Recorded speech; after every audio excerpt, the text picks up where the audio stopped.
Совсем недавно мы посмотрели на нашем канале несколько интересных сюжетов об Ибрагиме. Я рассказала вам про настоящую причину казни Паши, про то, что его могила была найдена, и про то, что стало с семьей Паргали после его казни. Ссылки на эти видео вы можете найти в описании под роликом. Но сегодня в рубрике «Разоблачение» я бы хотела поделиться с вами одним открытием, или мыслями, если хотите, на тему того, что великий визирь Османской империи, друг и соратник Сулеймана, не был казнен, а попросту уехал из страны. Но для этого ему пришлось пожертвовать собственным братом. Итак, я излагаю вам суть, а вы делаете выводы с учетом ваших внутренних убеждений.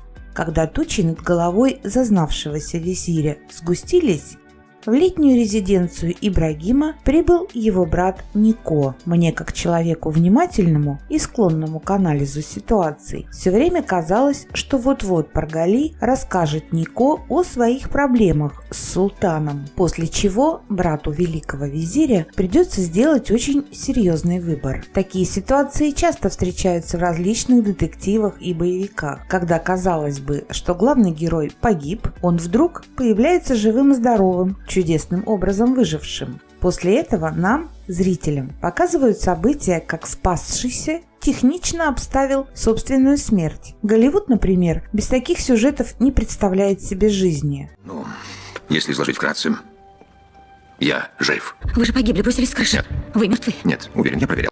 Я все время ждала, прямо до окончания сериала, что Ибрагим вот-вот появится. И знаете почему? Не всем из нас понравилась казнь Ибрагима. Многие телезрители высказывают свои версии, как должен был поступить султан. Некоторые считают, что великого визиря достаточно было просто бросить в темницу. Иные высказывают предположение сослать его из страны. Мы никогда не узнаем, почему стремящийся к справедливости султан выбрал именно такой способ расправы с лучшим другом. Но имеем право предположить, что все на самом деле было совсем не так. Такие основания у нас есть по многим причинам. Во-первых, Ибрагим был единственным другом падишаха, которого он считал своим братом. Во-вторых, простой бывший рыбак был на самом деле очень умен и изобретателен. Это нам известно по большому количеству сцен, как на поле боя, так и во дворце. Очень сложно принять, что наделенный природными данными воина, лидера и великого интригана, Ибрагим просто так дал султану себя казнить. Для того, чтобы начать сомневаться в казни Ибрагима и убедиться в том, что казнен был именно он, нужно как минимум найти его потомков, скрыть могилу и сделать современный тест ДНК. Но учитывая разные обстоятельства, сделать все это невозможно. Но тогда нет и причин не доверять внутренним сомнениям в том, что казнен не Ибрагим. Мне показалось, что того же мнения была и сценарист сериала, предоставив право нам самим сделать вывод. Почему? Как вы помните, по фильму Ибрагим нашел свою семью на острове Парга и привез в Стамбул. После того, как его отец и брат-близнец Нико поближе познакомились с личной жизнью Ибрагима, он наделил отца статусом наместника одной из провинций в Египте, и семья уехала. На какое-то время отец с братом великого визиря исчезают из поля зрения телезрителей. И вот уже ближе к трагическому концу вдруг появляется Нико в охотничьем домике. Четких и понятных причин, почему Ибрагим пригласил брата к себе в Стамбул, в сериале я не увидела. Да, они просто сидели вместе по вечерам, беседовали. В 51-й серии Ибрагим жаловался брату на отношение к нему султанской семьи и Хатидже в частности. Визирь говорит Нико, что любит другую и мечтает вернуться с ней в Паргу. Зачем еще он мог позвать Нико? Братьям ведь не о чем было даже вспомнить, почти. Ибрагим еще ребенком был вывезен из Парки, да и образование и социальное положение близнецов уже не имели для них общих тем для разговоров. Просматривая эти сцены, я, как в том боевике